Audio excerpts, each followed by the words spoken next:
when white opens the game with the king pawn. If black is looking for a solid, challenging defense, a good reply is c6, turning the game into the Caro kann, an opening which has been employed by several world champions and their grandmaster colleagues. This move prepares to confront white's central pawn with d5. Opening the game with c6 does not significantly help black's development, so white may focus on rapid development and try to build an initiative against black's solid setup. Since black is not directly challenging white's center for the moment, a sensible response is to grab more space in the center with d4. When black is ready to fight against white's center with d5, grabbing space in the center while challenging white's e4 pawn. White has a variety of choices, but we'll begin our exploration of the Caro kann with one of white's most challenging, as well as natural responses, e5. White grabs space, clamping down on the f6 and d6 squares, restricting black's kingside knight and bishop from using these natural squares for development. An ambitious option to explore is c5, spending a second tempo on the c-pawn in order to attack the d4 pawn.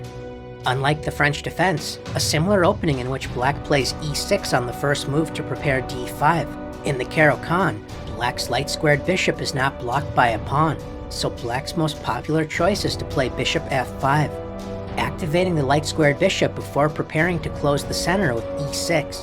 We're going to introduce some interesting ideas explored by grandmasters, but when you're starting out with the Caro kann, you may see a move such as bishop d3. This is not a particularly ambitious choice, but it is seen at amateur level from time to time. Since the Caro kann often builds a light-squared pawn structure in the center, somewhat restricting the prospects of black's light-squared bishop, black shouldn't mind exchanging the bishops with bishop takes d3, queen takes d3. If black wants to simplify the game, then queen a5 check, intending to offer an exchange of queens with queen a6 is a reasonable path to explore. But another solid choice is to simply play e6. Black's idea is to strike against white's center with moves such as c5 and knight c6, when black shouldn't face any serious problems out of the opening. Offering an exchange of light-squared bishops is not a challenging option at this moment, so a more popular way to develop is knight f3. Focusing on kingside development while supporting the center, now that the light-squared bishop has entered the action, black can solidify the center with e6.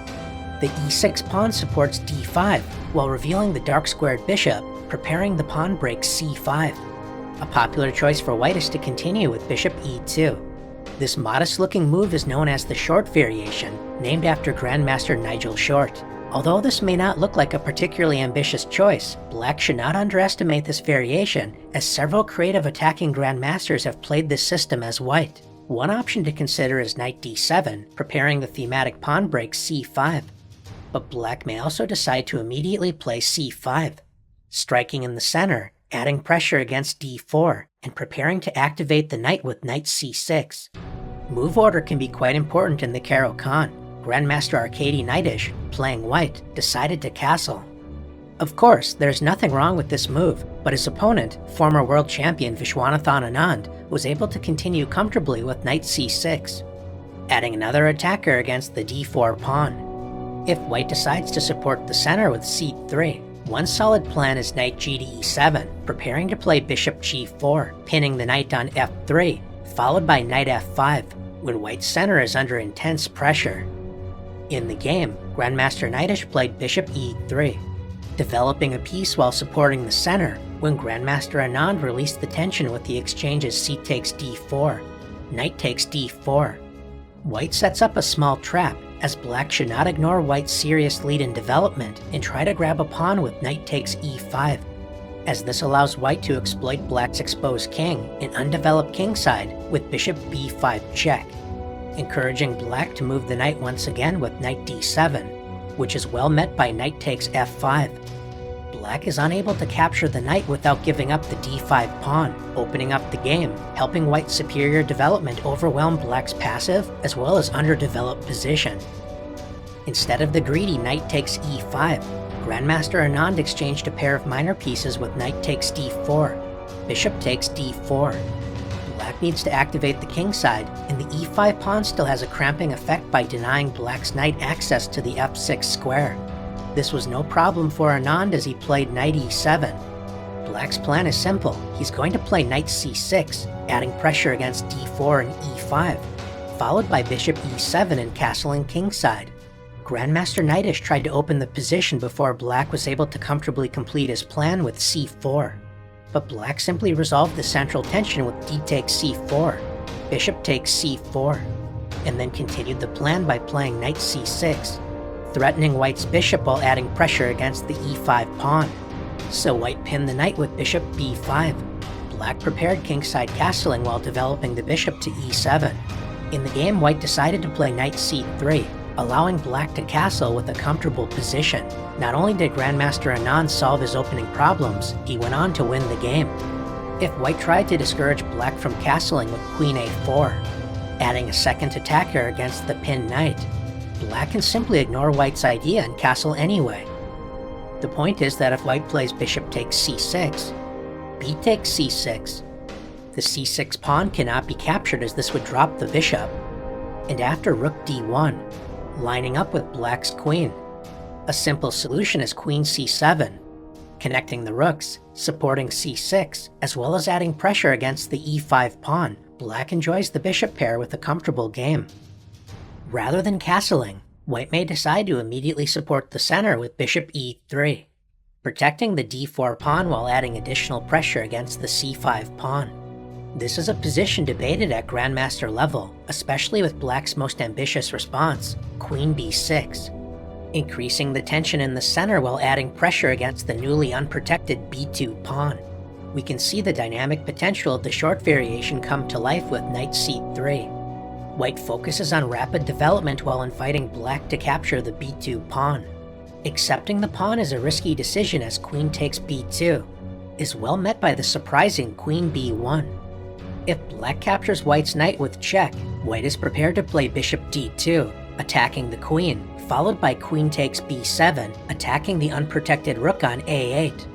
If black decides to trade queens with queen takes b1 check, rook takes b1, white enjoys a significant lead in development while the b7 and c5 pawns are both under serious pressure. Grandmaster Pavel Elyanov, playing black, tried to resolve some of the tension with c4, closing the center but allowing his opponent, former World Championship challenger Sergei Karyakin, to regain the pawn with rook takes b7, when white was able to turn this active position into a fine victory.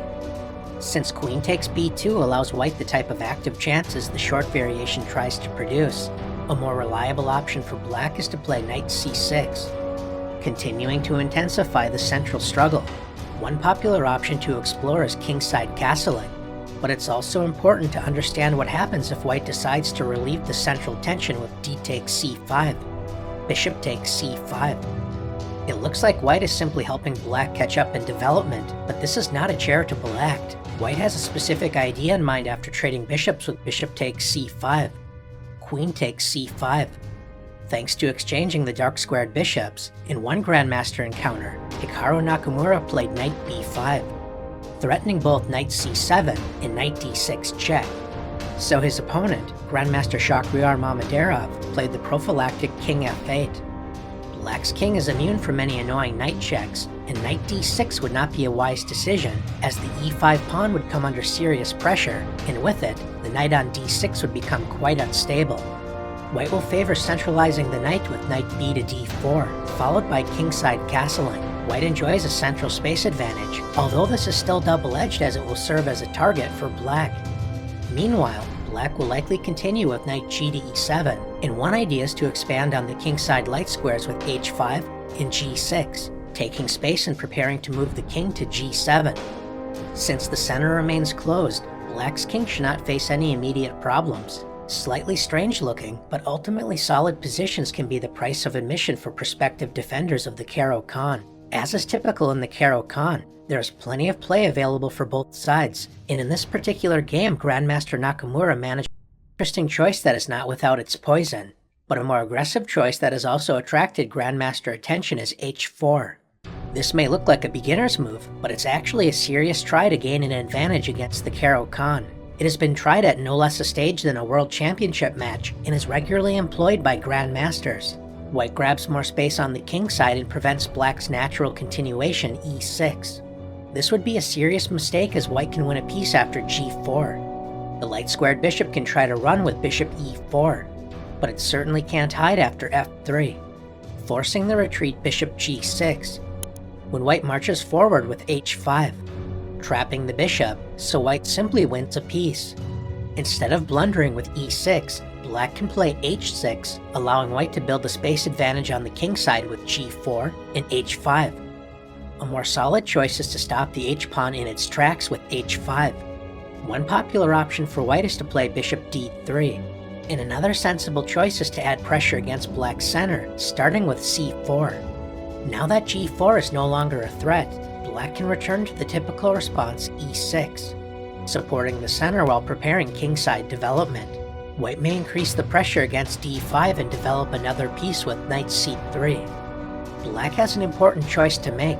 If black decides to centralize a knight with knight d7, adding pressure against e5 and hoping to support a future c5 pawn break, this allows white to play c takes d5, forcing black to recapture on d5 with a pawn, followed by bishop g5. Although there is nothing wrong with this approach, a more flexible choice is knight e7, preparing to respond to a possible c takes d5 with knight takes d5, opening up the d file when the d4 pawn may come under future pressure. Although h5 is black's most reliable option, it does weaken the g5 square, and the h5 pawn itself may become a target. One way to emphasize these points is to play knight g to e2. Black can continue to focus on development while supporting the center with knight d7, preparing to meet knight g3, adding pressure against both the h5 pawn and light-squared bishop by addressing both of these points with bishop g6, reinforcing the h5 pawn. The dark-squared bishop can enter the action by exploiting the weak g5 square, pinning the e7 knight to the queen. When white activates the dark-squared bishop, black should consider the possibility of queen b6, adding pressure against the center as well as the space the dark-squared bishop left behind, the b2 pawn. White can explore sacrificing the b2 pawn with the sharp rook c1, or else keep more control of the position with queen d2, centralizing the queen while supporting the b2 pawn. A challenging idea for black is to play d takes c4, opening up lines on the d file, preparing to meet bishop takes c4, with queenside castling.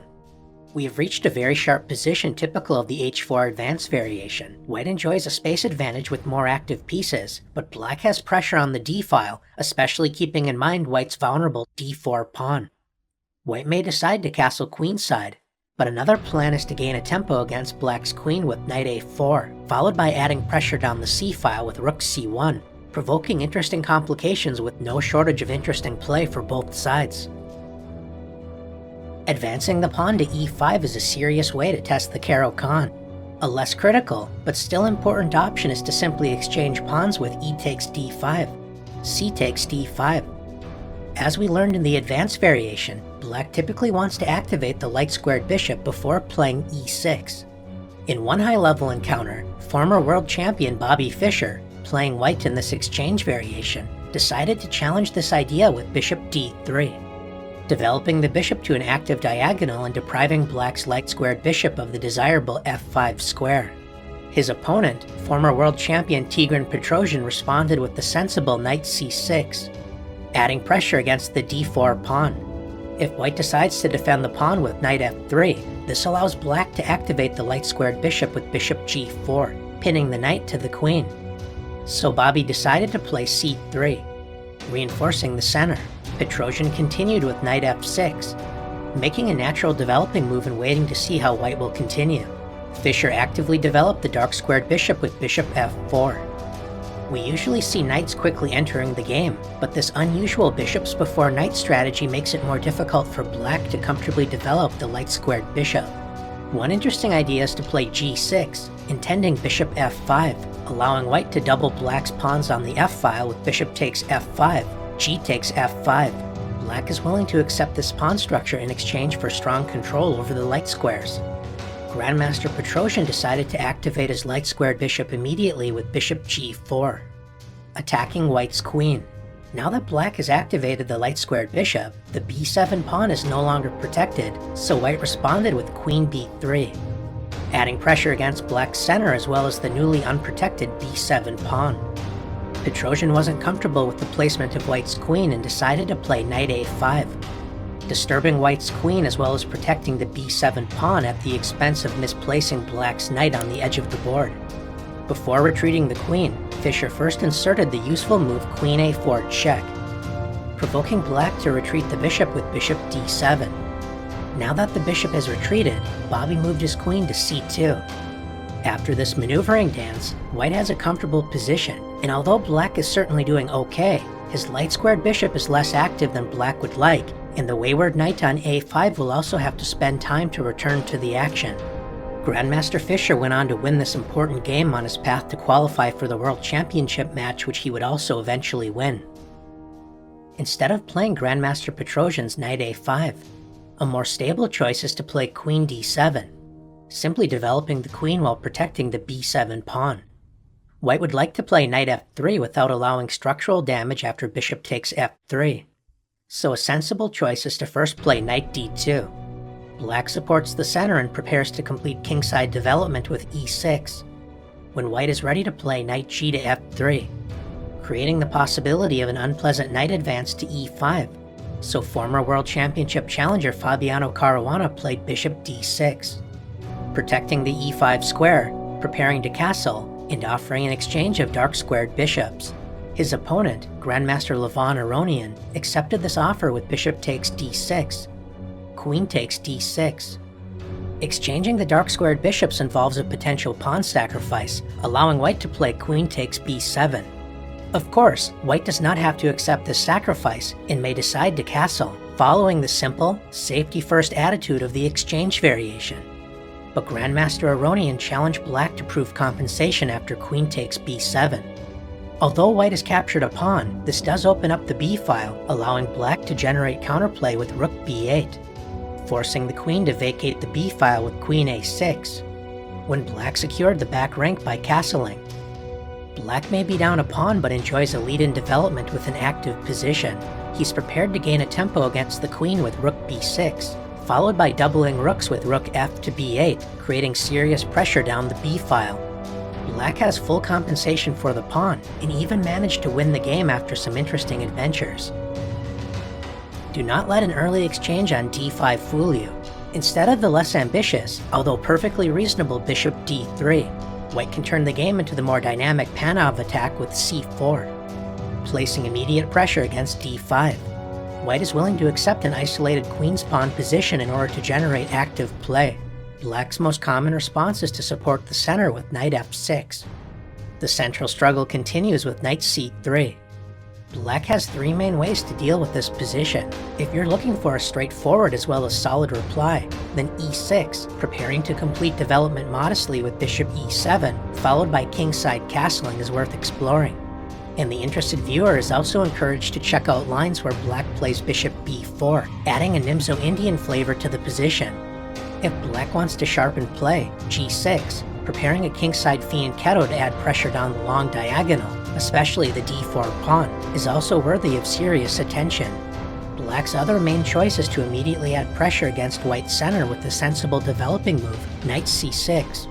If white wants to keep the position complicated, then the dynamic bishop g5, attacking a key defender of black's center, is definitely worth exploring. Black can provoke sharp complications with d takes c4, revealing the queen's pressure against white's newly isolated d4 pawn.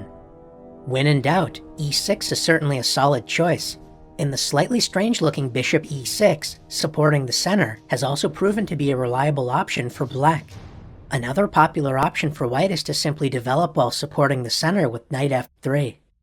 Black could certainly return to the e6 lines we previously mentioned, but Grandmaster Anish Giri played the more active bishop g4, pinning the knight to the queen, which indirectly adds pressure against the d4 pawn it was trying to support. Legendary Grandmaster Vasily Ivanchuk, playing white, showcases one key strategy in the Panov, compromising his pawn structure in order to test black's defensive skills. The complications begin with c takes d5, provoking knight takes d5. White attracts the knight to the d5 square, and then plays the double attack queen d3, increasing pressure against the knight as well as the b7 pawn. Grandmaster Giri was able to damage white's pawn structure with the timely exchange bishop takes f3.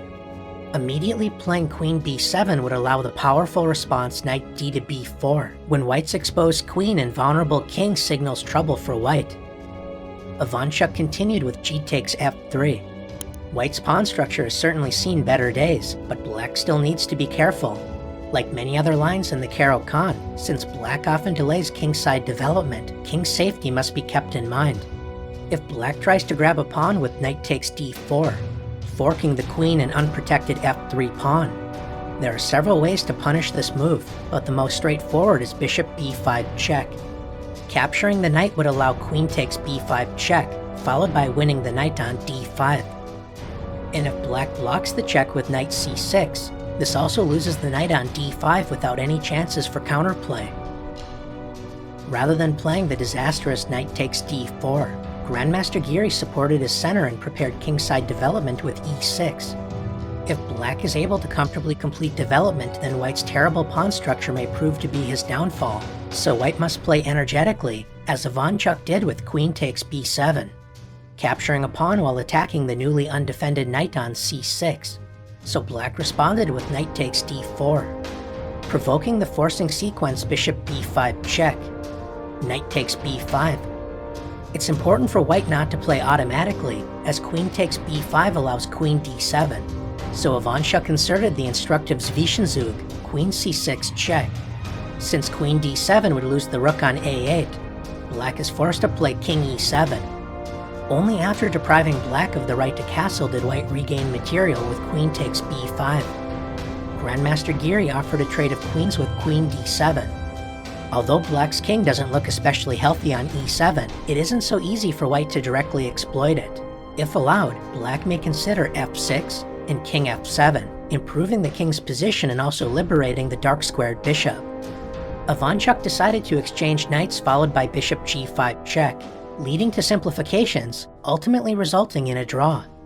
Although Grandmaster practice has demonstrated with proper play black should be able to equalize against the Panov, there are many pitfalls to avoid in order to reach such a position. This is certainly an interesting attempt to take a Caro kann player out of their comfort zone, so this variation will typically reward the better prepared and more experienced player. We have spent most of our time focusing on white responding to d5 by moving the e4 pawn. But it's also important to consider the natural response knight c3, simply developing a piece and supporting the center. When white defends the center with a knight, black typically exchanges pawns with d takes e4, knight takes e4. Although the knight enjoys a centralized position, it's vulnerable to attack, so it's no surprise that black's main ideas focus on attacking this piece. One sideline option is knight f6, confronting white's knight, willing to accept doubled f-pawns as a consequence. This is a line that has enjoyed renewed interest at Grandmaster level and should not be underestimated. A more stable way to prepare knight f6 is by first playing knight d7. Known as the Smyslov variation, black is preparing knight g to f6 without compromising the pawn structure. As beginners, we may be taught the trap queen e2, threatening a smothered mate with knight d6. But as long as black doesn't automatically play knight g to f6, white's queen will likely prove misplaced. There's nothing wrong with straightforward development with knight f3, intending bishop c4. But if you're interested in learning more about the Smyslov variation, it's also important to study the lines after white's most ambitious response, knight g5. A good place to start is with knight g to f6, when one developmental plan to consider is e6 and bishop d6. It's important to note that if black challenges white's ambitious knight with h6, hoping white will play the unsound sacrifice knight takes f7, or simply retreat, black will be in for an unpleasant surprise after knight e6. The surprising knight lunge is immune from capture because f takes e6 allows queen h5, leading to checkmate. Black should probably settle for queen b6, when white can gain the bishop pair with the promising knight takes f8. But if black decides to play more aggressively with queen a5 check, provoking bishop d2, in order to add pressure against the d4 and b2 pawns with queen b6. Now that the d8 square is no longer occupied by the queen, it appears f takes e6 is a threat, but white may calmly respond with bishop d3. White enjoys an excellent position with a tremendous lead in development. The queen is tied down to the c7 square, and if black makes the mistake of playing f takes e6, This allows the instructive tactic, queen h5 check, forcing king d8. White's queen is perfectly placed to support the deadly pin, bishop a5, when black loses the queen. The subtle Smyslov system with knight d7 is definitely worth considering, but black's most popular option is to play the classical variation with bishop f5. Following black's general plan of activating the light-squared bishop before committing to a solid pawn structure with e6, white typically retreats the knight and gains a tempo against the bishop with knight g3. When black maintains the bishop's presence on this active diagonal with bishop g6, knight f3 is a natural developing move, but black's bishop on g6 remains stable, so if white decides to play bishop d3, black is not obligated to capture this bishop, as black can always respond to an exchange on g6 with h takes g6, opening up the h-file for black's rook, with a healthy position for black. This is why white's main line is to play the provocative h4, threatening to trap the bishop with h5. In this case, black should avoid committing to h5. This may look like a stable choice, but one issue black needs to contend with is the maneuver knight h3 to f4, attacking the bishop and h5 pawn. h5 weakens the g5 square, so white may also consider the plan knight f3, preparing to trade bishops with bishop d3, and once the light-squared bishop no longer protects f7, white is ready to play knight g5, intensifying the pressure against the f7 pawn. Since h5 leads to positional problems, black usually responds with h6, creating an escape square for the bishop on h7 without weakening the g5 square. Although there is nothing wrong with playing h5 immediately, white usually inserts the move knight f3, eyeing the e5 square, so black can develop and fight for control of this square with knight d7, when white continues the plan of kingside expansion with h5, gaining another tempo against the bishop, which retreats to the newly opened h7 square. Now that black's light-squared bishop is no longer in a stable position, white offers an exchange of bishops with bishop d3. Allowing white to capture the bishop on h7 is not a desirable prospect, so black typically exchanges bishops with bishop takes d3, queen takes d3. White increases the lead in development, a typical theme for white in the Caro kann. After resolving the issues with the light-squared bishop, black can commit to the solid light-squared structure with e6, placing pawns on e6 and c6, restraining white's central d4 pawn, creating a typical rock-solid Caro kann structure that is difficult to break. G to f6, and bishop e7, waiting to see how white may continue. Although black may remain flexible with where to commit the king, white's pawn on h5 makes it fairly clear that white will intend on castling queenside, emphasizing central and kingside pressure against black's structure. White's main decision is where to develop the dark-squared bishop, typically deciding between the d2 and f4 squares, options the interested viewer is encouraged to explore. We'll briefly mention that bishop f4 is the more active-looking square for the bishop. Black may continue sensibly with knight g to f6 and bishop e7, and provoke complications by castling kingside, but black may also decide to play queen a5 check, trying to provoke weaknesses on the side of the board where white will likely castle.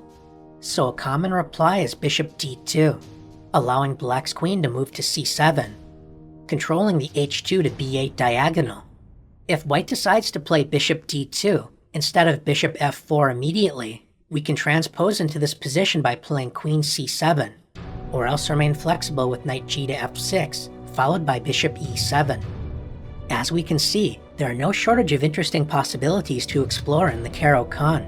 In this classical variation of the Caro kann, white enjoys a space advantage with more room to maneuver the pieces, but black's rock-solid structure has typically sustained any pressure white has been able to place upon it, so this has been a reliable battleground in Grandmaster practice for decades. The Caro kann is one of the most solid ways to respond to e4. This is not an easy opening to crack, so in addition to producing positional maneuvering games, if both sides are willing, there's plenty of scope to inject dynamic play into the position. In order to build a solid structure, black often grants white a space advantage as well as a lead in development, so if you're facing the Caro kann, you may look to build an early initiative. Grandmasters enjoy its solidity, as well as the ability to mix things up when necessary to play for a win.